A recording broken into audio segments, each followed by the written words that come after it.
ఎవరు డెకరేట్ చేశారు? ఓకే. ఈ డప్పు ఇలా కొడదామని ఐడియా ఎవరిది? నేనా? ఓకే. మరి రిక్షా ఎవరు దొక్కుతారు ఇప్పుడు? అవునా? నువ్వేం చదువుకుంటున్నావు? ఓకే. నువ్వు 5th. నువ్వమ్మా? 7th. నువ్వు నానా? 7th. మీరమ్మా? 3rd.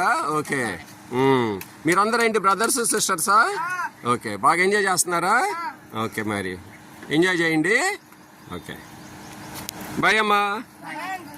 నెక్స్ట్ ఇయర్ ఇంకా బాగా కట్టాలి. ఓకే. బాయ్ అమ్మా.